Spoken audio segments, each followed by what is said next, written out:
കൊന്നിച്ചോ മിനസാൻ mist might മഹിത്തിന്റെ season 1ന്റെ episode 31ലേക്ക് എല്ലാവർക്കും സ്വാഗതം. Guys, ഇന്നത്തെ എപ്പിസോഡ് വളരെ ചെറുതായിരിക്കും. 2 ചാപ്റ്റർ മാത്രമാണ് ഞാൻ ഇന്ന് എക്സ്പ്ലെയിൻ ചെയ്യാനായിട്ട് പോകുന്നത്. അത് മറ്റൊന്നും കൊണ്ടല്ല, നമുക്കിന്ന് മിസ്റ്റ് മൈറ്റ് മഹിത്തിന്റെ കൂടെ തന്നെ നാനിമിഷനും വൺ പീസും എല്ലാം ചെയ്യാനുണ്ട്. സോ അതുകൊണ്ടാണ് ഞാൻ ഇന്ന് 2 ചാപ്റ്ററിൽ ഒതുക്കുന്നത്. പിന്നെ വീഡിയോ ഇഷ്ടപ്പെട്ടു കഴിഞ്ഞാൽ ലൈക്ക് ചെയ്ത് ഷെയർ ചെയ്ത് സബ്സ്ക്രൈബ് ചെയ്ത് സപ്പോർട്ട് ചെയ്യാൻ മറക്കണ്ട. അങ്ങനെ ഈ എപ്പിസോഡ് തുടങ്ങാൻ നേരത്ത് സീനിയർ ഡിസിപ്ലിൻ അവിടെ കിടന്ന് ചിരിക്കുവാണ്. ഇനി കാണടാ ആരായാലും ഇവിടെ അരകരായിട്ട് സംസാരിക്കാൻ പോകുന്നതെന്ന്. പിന്നെ കാണിക്കുന്നത് കുറച്ച് മുമ്പത്തെ കാര്യമാണ്. ആ കുഴപ്പമില്ല, ക്ലീൻ ആയിട്ട് എന്നെ കട്ട് ചെയ്ത് വന്നിട്ടുണ്ട് കേട്ടോ. കംപ്ലീറ്റ് ഫ്രഷ് ആയിട്ടുണ്ട്. എടാ, നിനക്ക് എത്ര ധൈര്യം കൊണ്ടിട്ടാണ് നീ അങ്ങനെ ചെയ്തത്? എന്തു പറ്റി? ഇവിടെ എന്തെങ്കിലും പ്രശ്നമുണ്ടോ? ഉള്ളത് പറയാമല്ലോ, മാസ്റ്റർ എന്തായാലും നമ്മളെ പ്രേസ് ചെയ്തേ ഉള്ളൂ. അതെന്തായാലും ഉറപ്പാണ്. നിന്നെപ്പോലെ വിവരമില്ലാത്ത സുപ്പീരിയേഴ്സിനെ ഒരു പാഠം പഠിപ്പിച്ചില്ലേ? നാശം. ഇവൻ പറയുന്നതിലും ഒരു തെറ്റൊന്നുമില്ല. കാര്യം ഞങ്ങളിപ്പോൾ കോസ്റ്റ് ഡിസിപ്ലിനാണ്, ഇവനൊരു ഒഫീഷ്യൽ ഡിസിപ്ലിനാണ്. സോ അതുകൊണ്ട് മാസ്റ്റർ, പക്ഷേ നിനക്കറിയാത്ത മറ്റൊരു കാര്യമുണ്ടാ. നീ ആരാണെങ്കിലും ഞങ്ങളാണ് ഇവിടെ ആദ്യം വന്നത്. സോ ഞങ്ങളുടെ കസ്ട്രേഷൻ കഴിഞ്ഞു കഴിഞ്ഞാൽ ഞങ്ങൾ തന്നെ ആയിരിക്കും ഇവിടെ സീനിയർ. പിന്നെ കാര്യങ്ങളൊക്കെ തിരിയും ചെയ്യും. മാസ്റ്റർ പ്ലീസ്, എന്നെ താങ്കളെ ഡിസിപ്ലിൻ ആക്കേണ്ടതാണ്. അല്ല, നിങ്ങൾ റിഗ്രറ്റ് ചെയ്യത്തില്ലല്ലോ? ഒരിക്കലുമില്ല, ഒരിക്കലുമില്ല. എങ്കിൽ ഓക്കെ, നിങ്ങളുടെ ആഗ്രഹം പോലെ തന്നെ ചെയ്യാം. യെസ്, ഭാഗ്യം കണ്ടാടന്നായി. ഇനി സമയം തിരിഞ്ഞു പോകും. ജിയോൺ ഫുഡ് എന്തോ? അല്ല, നിന്നെ അങ്ങനെ വിളിക്കുന്നുണ്ട് കുഴപ്പമൊന്നുമില്ലല്ലോ. ഒരു കുഴപ്പമില്ല. നീ ശരിക്കും ലക്കിയാണ് കേട്ടോ. നീ വന്ന ദിവസം തന്നെ 3 ജൂനിയർ ഡിസിപ്ലിനാണ് നിനക്ക് കിട്ടിയിട്ടുള്ളത്. അല്ല, അതെന്താണ് അങ്ങനെ? താങ്കളെന്താണ് അങ്ങനെ പറഞ്ഞത്? എന്ത് പറ്റി? ജിയോങ്ങോണല്ലേ എൻ്റെ ആദ്യത്തെ ഒഫീഷ്യൽ ഡിസിപ്ലിൻ ആയത്. നിങ്ങൾ അത് കഴിഞ്ഞ് വന്നവരല്ലേ. സോ നിങ്ങളല്ലേ അവൻ്റെ ജൂനിയർ ആകുന്നത്. ഇത് ഇതെന്താണ് ഈ പറയുന്നത്? പെട്ടെന്നാണ് അതിൻ്റെ അകത്ത് ആ ഒരു സെക്കൻഡ് ഡിസിപ്ലിൻ ചെന്ന് പറയുന്നത്. ഗ്രീറ്റിംഗ്സ്, ഞാൻ എൻ്റെ സീനിയർ ഡിസിപ്ലിന് ഗ്രീറ്റിംഗ്സ് നേരുന്നു. എടാ, നീ എന്താണ് ചെന്ന്? എടാ വിട്ടി. എടാ മന്ദബുദ്ധികളെ, നിങ്ങൾക്ക് കാര്യം മനസ്സിലായില്ലേ? മാസ്റ്റർ ഇവിടെ എന്ത് സംഭവിച്ചെന്ന് പോലും ചോദിച്ചില്ല. മാസ്റ്റർ ഒരിക്കലും നമ്മുടെ സൈഡിലേ അല്ലായിരുന്നു. നമ്മുടെ മുമ്പിൽ നിൽക്കുന്ന ഇവനാണ് ഡാർക്സിന്റെ ഫ്യൂച്ചറിലെ ലീഡർ തന്നെ. ഞാൻ എന്തായാലും അവരെ മെഡിക്കൽ ഹാളിലേക്ക് കൊണ്ടുപോകാന്ന് പറഞ്ഞ് പിന്നെ കാണിക്കുന്നത് അവരെ മെഡിക്കൽ ഹാളിലേക്ക് കൊണ്ടുപോകുന്നതാണ്. അങ്ങനെ അവരവിടുന്ന് പോയിട്ടുണ്ട്. അല്ല, നീ എന്നോട് ചോദിക്കുന്നില്ലേ ഇവിടെ എന്താണ് സംഭവിച്ചതെന്ന്? ഞാൻ എന്താണ് ചോദിക്കാത്തതെന്ന്? അതോ ഞാൻ നിന്നെ സീനിയർ ഡിസിപ്ലിൻ ആക്കിയത് എന്തുകൊണ്ടാണെന്നോ? അത് ചോദിക്കേണ്ട കാര്യം വല്ലതും ഉണ്ടോ? അത് കൊള്ളാം, എനിക്ക് ആ ഉത്തരം ഇഷ്ടപ്പെട്ടു. പക്ഷേ നീ എന്തോ മനസ്സിൽ പിടിച്ചു വെച്ചിരിക്കുന്ന പോലെ എനിക്ക് തോന്നുന്നുണ്ട്. നീ തുറന്ന് സംസാരിച്ചോ, ഒരു കുഴപ്പമില്ല. താങ്കൾ അവരെ വെറുതെ വിട്ടത് ആ ഒരു അറ്റാച്ച്മെന്റ് കാരണമാണോ? സത്യം പറഞ്ഞാൽ അവൻ എന്തായാലും ആ സത്യങ്ങളെല്ലാം തന്നെ വിളിച്ചു പറഞ്ഞു. സോ ഡാക്സർ ലീഡറിന് ഇവിടെ ദേഷ്യമല്ല വരേണ്ടത്. അപ്പോ ഞാൻ വിചാരിച്ചതിലും കൂടുതൽ നിങ്ങൾ പരസ്പരം സംസാരിച്ചില്ലേ? കുഴപ്പമില്ല, താങ്കൾക്ക് പറയാൻ ആഗ്രഹമില്ലെങ്കിൽ അതൊരു കുഴപ്പമില്ല. കുഴപ്പമില്ല. ശരിയായിരിക്കും. നീ പറഞ്ഞതുപോലെ മേ ബി അത് അറ്റാച്ച്മെന്റ് ആയിരിക്കും. പക്ഷേ നമ്മുടെ ജീവിതത്തിൽ അങ്ങനെയാണ്. ചില കാര്യങ്ങളൊക്കെ നമ്മൾ ഇഗ്നോർ ചെയ്യുന്നത് ബെറ്റർ ആയിട്ടൊക്കെ വരാറുണ്ട്. മേ ബി നീ ഇവിടുത്തെ ഫ്യൂച്ചർ ലീഡറാകാൻ നേരത്ത് ചിലപ്പോൾ അത് മനസ്സിലാക്കിയിരിക്കും. അതിങ്ങനെയാണോ? എങ്കിൽ ഓക്കെ. എന്തായാലും എന്നോട് ക്ഷമിക്ക്. ഞാൻ പെട്ടെന്ന് വന്ന സ്ഥിതിക്ക് നിനക്കൊന്നും തന്നെ ചെയ്യാൻ പറ്റില്ലല്ലേ. ആ ഒരു മാർഷൽ ആർട്ട് ടെക്നിക്ക് നീ ഞാൻ മെമ്മറൈസ് ചെയ്തു. എന്ത്? താങ്കൾ പറയുന്നത് ദ ഗോസ്റ്റ് ഷാഡോ ക്ലോ ടെക്നിക്കിനെ പറ്റിയല്ലേ? ഞാനത് ഓൾറെഡി മെമ്മറൈസ് ചെയ്തു. അതിൻ്റെ അകത്ത് ഈച്ച് ആൻഡ് എവരി പാർട്ട് എനിക്ക് അറിയാം. ഇത്ര ചെറിയ സമയം കൊണ്ടോ? ഉള്ളത് പറയാലോ, നിനക്ക് ടാലൻ്റ് ഉണ്ടെന്ന് അറിയായിരുന്നു. പക്ഷേ ഇത് നീ വീണ്ടും വീണ്ടും എന്നെ ഇമ്പ്രസ് ചെയ്യുവാണല്ലോ. സത്യം പറഞ്ഞാൽ നിന്നെ ഇമ്പ്രസ് ചെയ്യാൻ വേണ്ടി മാത്രമാണ് ഞാൻ ഇപ്പോൾ വാ തുറക്കുന്നത് തന്നെ. Really thanks. എന്തായാലും കൊള്ളാം. നിന്നെ ഇനി പഠിപ്പിക്കണമെന്ന് എനിക്ക് ആഗ്രഹമുണ്ട്. പക്ഷേ ഞാൻ ഇപ്പോൾ കുറച്ച് ബിസിയാണ്. ഒരു കാര്യം ചെയ്യാം, നമുക്ക് പിന്നെ കാണാം.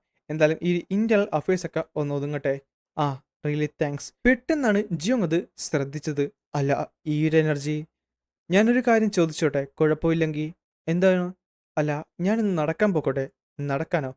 അതെ, ഞാൻ കൂടുതലും ജീവിച്ചത് ഈ മൗണ്ടൻസിൻ്റെ ഇടയിലാണ്. സോ ഇവിടെയുള്ളതെല്ലാം കുറച്ച് ഇൻട്രസ്റ്റിംഗ് ആയിട്ട് തോന്നി. അപ്പോൾ അതെല്ലാം ഒന്ന് കാണാനായിട്ട്. ഓക്കെ, നിനക്ക് പോകാം. Thank you. അല്ല, നീ ഒറ്റയ്ക്ക് പോയി കഴിഞ്ഞാൽ നിന്റെ വഴി തെറ്റിയല്ലോ. ഒരു കാര്യം ചെയ്യ്, ഞാൻ നിന്റെ കൂടെ ഒരു ഗാർഡിനെ കൂടെ അയക്കാം. അപ്പോൾ ചുരുക്കം പറഞ്ഞാൽ എന്നെ നോക്കാനായിട്ട് ഒരു ആളെ എൻ്റെ കൂടെ തന്നെ അയക്കുന്നല്ലേ. എന്തായാലും റിയലി താങ്ക്സ്. അപ്പോൾ എന്നെ കംപ്ലീറ്റ്ലി ഇതുവരെ വിശ്വസിച്ചിട്ടില്ല. പിന്നെ കാണിക്കുന്നത് നമ്മുടെ ഹെവൻ എർത്ത് അസോസിയേഷനാണ്. നമ്മുടെ ജിയോ മുന്നിലേക്ക് നടക്കുകയാണ്. ഇത് ശരിക്കും വലുതാണല്ലേ. ഈ ഒരു ബിൽഡിങ്സും എല്ലാം തന്നെ ഭയങ്കര വലുതാണ്. എന്നാൽ പെട്ടെന്നാണ് അവൻ തിരിഞ്ഞു നോക്കിയത്. തിരിഞ്ഞു നോക്കിയതായിരുന്നു ഗാർഡ് സിയോക് ജോങ്. അല്ല, നീ എന്നെ മൈൻഡ് ചെയ്യേണ്ട കാര്യമില്ല. നിന്റെ ഇഷ്ടത്തിന് നിനക്ക് എന്ത് വേണമെങ്കിലും ചെയ്യാം. Really thanks. അല്ല, നീ എന്തിനാടാ പുറത്തായിട്ട് വന്നത്? ഞാൻ വിചാരിച്ച് ഈ പ്രശ്നങ്ങളൊക്കെ കാരണം തന്നെ നീ റെസ്റ്റ് എടുക്കുമെന്നാണ്. എനിക്കൊരു കാര്യം ഫീൽ ചെയ്യാനായിട്ട് പറ്റി. അല്ല, അതെന്താണ്? ഗാഡ് ഗോച്ചന്റെ സ്പിരിച്വൽ എനർജി അത് ഇവിടെ അടുത്ത് എവിടെയോ തന്നെയുണ്ട്. അല്ല, അവൻ അസാസിൻ ഗേളിന്റെ ബോഡി ടേക്ക് ഓവർ ചെയ്തില്ലായിരുന്നോ? അതെ. ആൻഡ് കണ്ടിട്ട് അത് ആ സെയിം ബോഡി തന്നെയായിരിക്കും എന്നാണ് തോന്നുന്നത്. എന്ത്, സെയിം ബോഡിയോ? ഹാ, കൊള്ളാം. പക്ഷെ ഞാൻ ഒരിക്കലും വിചാരിച്ചില്ല കേട്ടോ അവൻ ഇത്ര സ്കിൽഫുൾ ആണെന്ന്. ഈ ഒരു സ്ഥലത്തേക്ക് നുഴഞ്ഞു കയറണമെന്നുണ്ടെങ്കിൽ മേ ബി അവളുടെ ആ ഒരു അസാസിന്റെ എന്തെങ്കിലും മെമ്മറീസ് അവന് കിട്ടിക്കാണും. ഹാ, എന്തായാലും കുഴപ്പമില്ല. അവൻ എന്തായാലും നിനക്ക് ഉപകാരപ്പെടും. അവൻ പിന്നെ നിന്നെ ബെറ്റർ ചെയ്യാനുള്ള ചാൻസ് വളരെ കുറവാണ്. ആ, എനിക്കും അങ്ങനെയാണ് തോന്നിയെന്ന് പറഞ്ഞപ്പോഴാണ് പെട്ടെന്ന് അവൻ ഞെട്ടിയത്. കാര്യം ഗാഡ് ഗോച്ചന്റെ എനർജി വരുന്ന ആ ഒരു സൈഡിൽ നിന്ന് മാസീവ് ഉള്ള മറ്റൊരു എനർജി സ്പൈക്കാണ്. അതേസമയം ഒരാളുടെ തലയും കാണാൻ പറ്റും. അല്ല, ഇത് പിന്നെ കാണുന്നത് ഒരു 5 പേര് അവിടേക്ക് നടന്ന് വരുന്നതാണ്. അതിൽ എല്ലാവരും തന്നെ സുപ്രീം പീക്ക് റലത്തിലാണ്. ആൻഡ് അതിൻ്റെ ഏറ്റവും മുമ്പിലുള്ളവൻ ഏകദേശം കിങ് ഓഫ് വില്ലൻസിന്റെ അതേ എനർജി ലെവൽ തന്നെയാണ് എമിറ്റ് ചെയ്യുന്നത്. എൻ്റെ ദൈവങ്ങളെ, യങ് മാസ്റ്റർ, താങ്കളൊന്ന് തല കുനിക്കണം, നല്ലതായിരിക്കും. അല്ല, അവരാരൊക്കെയാണ്? അത് അസോസിയേഷൻ ലീഡറിന്റെ രണ്ടാമത്തെ ഡിസിപ്ലിനാണ്, ജാൻ നിയോങ് ആക്കി. അപ്പോൾ ഈ കാണുന്നതാണ് അസോസിയേഷൻ ലീഡറിന്റെ രണ്ടാമത്തെ ഡിസിപ്ലിൻ അല്ലേ? പക്ഷേ ഇവിടെ വെച്ച് കണ്ടുകിട്ടുമെന്ന് ഒട്ടും വിചാരിച്ചില്ല എന്ന് പറഞ്ഞപ്പോഴാണ് പെട്ടെന്ന് അവൾ തലപൊക്കി നോക്കിയത്. അവൾ കംപ്ലീറ്റ്ലി സർപ്രൈസ് ആയിരുന്നു. എന്നാൽ ഇതേ സമയം നമ്മുടെ ഡിമോണിക് മോങ്കും ബ്ലൂ സ്പിരിറ്റും അവിടെ കിടന്ന് പൊട്ടിച്ചിരിക്കുമായിരുന്നു. അല്ല, അവന് നോക്കി, അവൻ ശരിക്കും ഒരു പെണ്ണായി മാറിയെന്ന് പറഞ്ഞ് അവിടെ കിടന്ന് കളിയാക്കുമായിരുന്നു. നാശം, ചത്തു തൊലഞ്ഞാ മതിയായിരുന്നു. കോപ്പ്, ഞാൻ എങ്ങനെയാണ് ഈ ഒരു അവസ്ഥയിലേക്ക് വന്ന് കയറിയത്? പിന്നെ കാണിക്കുന്നത് 3 ദിവസം മുമ്പുള്ള കാര്യമാണ്. The Red Fever Pavilion. അത് ശരിക്കും ലക്ഷറിയസ് ഉള്ള ഒരു പ്ലേസ് ആണ്. അത് മാത്രമല്ല ഇമ്പോർട്ടൻ്റ് ഉള്ള പല ഗസ്റ്റും അവിടേക്ക് വരാറുമുണ്ട്. അത് മാത്രമല്ല ഗാഡ് കോച്ച് ഇപ്പോൾ അവിടെയാണുള്ളത്. അല്ല, ഞാൻ എന്തിനാണ് ഇതൊക്കെ ചെയ്യുന്നത്? ഗാഡ് കോച്ചിന് ഇവിടെ കയറിയില്ല. മെയിൻ ആണ് ഉദ്ദേശം എന്ന് പറഞ്ഞത് അതിൻ്റെ ഉള്ളിലേക്ക്, അതായത് ഹെവൻ എർത്ത് അസോസിയേഷനിലേക്ക് ഇൻഫിൽട്രേറ്റ് ചെയ്യണം എന്നുള്ള ഒരൊറ്റ ഉദ്ദേശം കൊണ്ടാണ്. പക്ഷേ അതൊന്നും അത്ര എളുപ്പമല്ലായിരുന്നു. ഈ സമയത്താണ് ഒരുത്തൻ പറഞ്ഞത്, എനിക്കിതൊന്നും പോരാ, എനിക്ക് അടുത്ത ആളെ വേണം. ഓഹ്, ഇവൻ അടുത്തത് നീ വാ. നീ വെറുതെ അവിടെ പോയിട്ട് ചളവൊന്നും ആക്കണ്ട, അവിടെ നിന്നാ മതി. അനെന്തെങ്കിലും പറഞ്ഞു കഴിഞ്ഞാൽ അതുപോലെ അനുസരിച്ചാൽ മതി. ആ, എനിക്ക് മനസ്സിലായി. ഇവിടെ തന്നെ പലർക്കും ഇത് ഇഷ്ടമുള്ള കാര്യമാണെങ്കിലും എനിക്ക് ഒട്ടും തന്നെ ഇൻട്രസ്റ്റ് ഇല്ലാതെയാണ് ഞാൻ ഇവിടെ വരുന്നത്. നശം ക്വിറ്റ് ചെയ്താൽ മതിയായിരുന്നു. പക്ഷേ ഒരു 5 കിങ്സിൻ്റെ ഡിസിപ്ലിൻ ആരെങ്കിലും ഇവിടേക്ക് വന്നു കഴിഞ്ഞാൽ മേ ബി അതും പറഞ്ഞുകൊണ്ട് അകത്തേക്ക് കയറിയപ്പോൾ ഒരുത്തനായിട്ട് അവിടെ നിന്ന് കള്ള് കുടിക്കുകയാണ്. പെട്ടെന്നാണ് അവൻ നോക്കിയത്. കൊള്ളാം. അടുത്ത സെക്കൻഡ് ഗാഡ് കോച്ചൻ വല്ലാണ്ടായി പോയി. എടി നായേ, നീ മാർഷൽ ആർട്സ് പഠിച്ചിട്ടുണ്ടല്ലേ? പെട്ടെന്ന് അവൻ ഞെട്ടി. അല്ല, ഇത്ര പെട്ടെന്ന് തന്നെ നീ എവിടെ നിന്നാണ് മാർഷൽ ആർട്സ് പഠിച്ചത്? അല്ല, ഇതൊട്ടും നന്നല്ല. ഞാനിത് പ്രിപ്പയർ ചെയ്ത് വെച്ചത് എന്തായാലും നന്നായി. എൻ്റെ അച്ഛനൊരു ലോവർ റാങ്കിങ് മാർഷൽ ആർട്ടിസ്റ്റ് ആയിരുന്നു. അദ്ദേഹം സെൽഫ് ഡിഫെൻസ് എന്ന രീതിയിൽ എനിക്ക് കുറച്ച് ബേസിക്സ് ഒക്കെ പഠിപ്പിച്ചു തന്നിട്ടുണ്ട്. എന്നിട്ട് നൈസിലൊന്ന് കരയും. കാര്യം ഈ പെണ്ണുങ്ങളുടെ കണ്ണീര് ശരിക്കും ഒരു പവർഫുൾ ആയ ഒരു ടൂളാണല്ലോ. എൻ്റെ ദൈവങ്ങളെ, ഒരു മാർഷൽ ആർട്ടിസ്റ്റിൻ്റെ മകള് ഇവിടെ ഇവിടെ നിൽക്കുന്ന ഇതൊട്ടും നല്ലതല്ലല്ലോ. അല്ല, നീ ഇതും പറഞ്ഞാണോ എല്ലാവരും കയ്യിലെടുക്കണത്? നീ നീ എന്താണ് വിചാരിച്ചത്? ഇത് ഇതെൻ്റെ മെത്ത് വർക്കാകുമെന്നോ? ഞാൻ നാശം. ഇവിടെയും പണി പാളിയെന്നാണ് തോന്നുന്നത്. എല്ലാവരും നിന്റെ പൊട്ടക്കഥ കേൾക്കുമായിരിക്കും. പക്ഷെ എന്ത് പറഞ്ഞുകൊണ്ട് ഞാനൊരിക്കലും ഇതിൽ വീഴത്തില്ല. എന്ത്, അത് വർക്കായോ? എനിക്ക് എന്തായാലും കുറച്ച് ഗാർഡ്സ് ഒക്കെ ഉണ്ട്. ഒരു ഫീമെയിൽ ഗാർഡ് ഉണ്ടെന്ന് പറഞ്ഞ് വലിയ കുഴപ്പമൊന്നുമില്ല. നിനക്ക് എൻ്റെ കൂടെ വരാൻ സാധിക്കുമോ എൻ്റെ ഗാർഡായിട്ട്? എന്ത്, ഗാർഡായിട്ടോ? യെസ്, അവൻ എൻ്റെ ഗാർഡായിട്ട് എടുത്തു കഴിഞ്ഞാൽ അതെന്തായാലും നല്ലതാണ്. മിസ്റ്റേഴ്സിനെക്കാട്ടും നല്ലതാണ് എന്തുകൊണ്ടൊരു ഗാർഡ്. സാർ, താങ്കളുടെ പേരെന്താണ്? എൻ്റെ പേരോ? അല്ല, താങ്കൾ എന്നെ കൊണ്ടുവന്നുണ്ടെങ്കിൽ ആ പേരെങ്കിലും. എൻ്റെ പേരല്ലേ? പെട്ടെന്നായിരുന്നു ആ ഒരു ആക്സ് അവനെടുത്ത് മുന്നിലേക്ക് വെച്ചത്. അത് കണ്ടപ്പോൾ തന്നെ ഗാഡ് ഗോച്ചാൻ ശരിക്കും ഞെട്ടിത്തെറിച്ചു പോയി. ഈ ഹെവൻ എർത്ത് അസോസിയേഷനിലെ ഒരു മാർഷൽ ആർട്ടിസ്റ്റ് ഓർത്തഡോക്സ് മാർഷൽ ആർട്ടിസ്റ്റിനെ തൻ്റെ ആക്സ് യൂസ് ചെയ്ത് കൊന്നൊടുക്കിയ ഒരു കഥയുണ്ട്. അത് വൺ ഓഫ് ദി 5 കിങ്സും അതേപോലെ 8 സ്റ്റാർസിലെ ആദ്യത്തെ സ്റ്റാർ അല്ല ഹോ തേ ജാങ് ആയിരുന്നു. ആൻഡ് ഈ കാണുന്നത് അവൻ്റെ ഡിസിപ്ലിൻ ആണല്ലേ. ഞാനാണ് അനിഹിലേഷൻ സ്ക്വാഡിന്റെ ലീഡർ. അതേപോലെ തന്നെ സെക്കൻഡ് യങ് മാസ്റ്ററുള്ള ജാങ് ന്യൂ ആക്കിന്റെ ക്ലോസ് ഫ്രണ്ടും. എൻ്റെ പേര് ഹോ ജാങ് യോക്ക് എന്നാണ്. ആൻഡ് അങ്ങനെയാണ് ഞാൻ ഇവൻ്റെ ഗാർഡായിട്ട് മാറിയത്. പക്ഷെ ഉള്ളത് പറയല, ഇവൻ എന്നെ ഗാർഡായിട്ട് ഇതുവരെ കണ്ടിട്ട് പോലും ഇല്ല. നാശം, ഇവൻ എപ്പോഴും എന്നെ മിസ്ട്രസിനെ പോലെ തന്നെയാണ് ട്രീറ്റ് ചെയ്യുന്നത്. പക്ഷേ ഈ ഒരു സിറ്റുവേഷൻ ഇതെനിക്ക് ഒട്ടും തന്നെ ഇഷ്ടപ്പെടുന്നില്ല. ഇതേ സമയത്ത് എല്ലാവരും കിടന്ന് ചിരിക്കാൻ നേരത്ത് ജിയോങ്ങിന്റെ ശ്രദ്ധ മറ്റൊരു സ്ഥലത്താണ്. അസോസിയേഷനിലെ രണ്ടാമത്തെ ഡിസിപ്ലിൻ്റെ മേളിൽ. കാര്യം അവൻ ശരിക്കും സ്ട്രോങ്ങറാണ്. മൈ ലീഗ്, താങ്കൾ എന്തായാലും ആ ഒരു സെക്കൻഡ് യങ് മാസ്റ്ററിനെ കണ്ടു കഴിഞ്ഞാൽ മാക്സിമം അവിടുന്ന് അവോയ്ഡ് ചെയ്യാനായിട്ട് നോക്കണം. അവൻ ഒട്ടും തന്നെ നല്ലൊരു വ്യക്തിയല്ല. Already corps blood Valley master എന്നെ വാൺ ചെയ്തിരുന്നു ഇവനെ പറ്റി. അപ്പോൾ ഇതെന്തായാലും പ്രശ്നമാണല്ലോ. അവനെങ്ങാനും എൻ്റെ മേത്തൊരു ഇൻട്രസ്റ്റ് തോന്നിക്കഴിഞ്ഞാൽ അത് കുഴപ്പമൊന്നുമില്ല, വഴക്കുണ്ടാക്കേണ്ട ഒരു കാര്യമില്ല. പെട്ടെന്ന് ജിയോങ് ബോധിച്ചു, ഞാൻ ഡാർക്ക് സെക്ട് ലീഡിൻ്റെ ഡിസിപ്ലിൻ എൻ്റെ സീനിയർ ബ്രദേഴ്സായുള്ള യങ് മാസ്റ്റർ ജാങ് യുനെ നേരുന്നു എന്ന് പറഞ്ഞു തീരുന്നതിന് മുമ്പ് അവനെ മൈൻഡ് പോലും ചെയ്തില്ല. നേരെ മുന്നിലേക്ക് നടന്നു. അവനിങ്ങോട്ടൊരു നോട്ടം പോലും വെച്ചില്ലല്ലോ.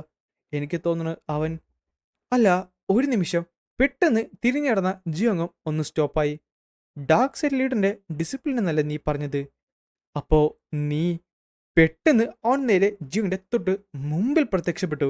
നീയാണല്ലേ ആ ഒരു ഓർത്തഡോക്സ് മുറിവിൽ നിന്ന് വന്നിട്ടുള്ള ആ ഒരു ഹോസ്റ്റേജിൽ ഒരാൾ? പെട്ടെന്നാണ് നമ്മുടെ ബ്ലൂ സ്പിരിറ്റ് പറഞ്ഞത്, മോർട്ടൽ, നിന്നെക്കൊണ്ട് പറ്റുന്ന രീതിയിൽ നീ തല താഴ്ത്തി തന്നെ നിന്നോ. ഇവനെ പോലെ ഒരാളോട്ട് നമുക്കിപ്പോൾ പിടിച്ചു നിൽക്കാൻ പറ്റത്തില്ല. നീ എന്തെങ്കിലും കാണിക്കുമെന്ന് അവന് മനസ്സിലായ അടുത്ത നിമിഷം അവൻ ചേരുമ്പോൾ നിന്നിട്ട് കളിച്ചു നിന്നിരിക്കും. മേ ബി നിന്നെ വലിച്ച് കീറിയെന്ന് ഇരിക്കും. പെട്ടെന്ന് ജിങ്ങിന്റെ തലയിലേക്ക് അവൻ കൈയെടുത്ത് വെച്ചു. കൊള്ളാം, ഇൻട്രസ്റ്റിംഗ് ആയിട്ടുള്ളത്. പക്ഷെ നിന്നെ കണ്ടിട്ട് എയർലി പീക്കിൽ കൂടുതലായിട്ടൊന്നും തോന്നുന്നില്ലല്ലോ. നീ എങ്ങനെയാടാ ഫസ്റ്റ് പ്ലേസിലേക്ക് എത്തിയത്? അല്ല, ഞാൻ ശരിക്കും ലക്കിയാണെന്ന് പറഞ്ഞപ്പോഴാണ് പെട്ടെന്ന് അവൻ്റെ കൈ ജിങ്ങിന്റെ തൊട്ട് മുമ്പിലെത്തിയത്. അവൻ്റെ കൃഷ്ണമണിയുടെ തൊട്ട് മുമ്പിലെത്തിയപ്പോൾ അവൻ പറയും ചെയ്യും, മേ ബി ഇതൊരു ടെസ്റ്റ് ആയിരിക്കും. അയ്യോ എൻ്റെ കണ്ണ്! അല്ല, ഇതെന്താണ്? ഹെയർലി പീക്കല്ലേ? അടുത്ത സെക്കൻഡ് ജിങ്ങിന എടുത്ത് ദൂരത്തേക്ക് അവൻ വലിച്ചെറിഞ്ഞു. അപ്പം ഞാൻ കണ്ടതുപോലെ തന്നെയാണ്. അവനെന്തായാലും റൂമേഴ്സ് പറയുന്ന പോലെ അത്ര സ്ട്രോങ്ങർ ഒന്നുമല്ല. ബാ നമുക്ക് തിരിച്ചു പോകാമെന്ന് പറഞ്ഞ് അവർ 4 പേരും കൂടെ അവിടേക്ക് നടക്കാൻ നടത്ത് ഒരാൾ മാത്രം അവിടെ നിപ്പുണ്ട്. മോർട്ടൽ, വെൽ ഡൺ, അതെന്തായാലും നന്നായി. പക്ഷേ പെട്ടെന്നാണ് ഒരാൾ പറയുന്നത്, പേടിച്ചിരിക്കുന്ന ഒരുത്തനാണെങ്കിൽ നിന്റെ ഹൃദയമെടുപ്പ് എന്താടാ ഇത്ര കാമായിട്ടിരിക്കുന്നത്? എന്ത്? ഈ സമയത്താണ് ജിയോങ് ശരിക്കും ഞെട്ടിയത്.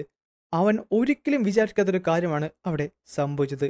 ശബ്ദം, അതായത് അസോസിയേഷൻ ലീഡറിന്റെ കാൻഡിഡേറ്റ് ആയുള്ള ജാങ് നിയോങ് ആക്കിനി കുറച്ചധികം സപ്പോർട്ടേഴ്സ് ഒക്കെ ഉണ്ടായിരുന്നു. അസോസിയേഷനിലെ 1/3 സപ്പോർട്ട് അവൻ തന്നെയാണ്. ആൻഡ് അവന്റെ കൂടെയുള്ള സപ്പോർട്ടേഴ്സിൽ 5 മെയിൻ ആയുള്ള പില്ലേഴ്സും ഉണ്ടായിരുന്നു. അവരെ 5 പീക്ക് അസംബ്ലി എന്ന് തന്നെയാണ് വിളിക്കുന്നത്.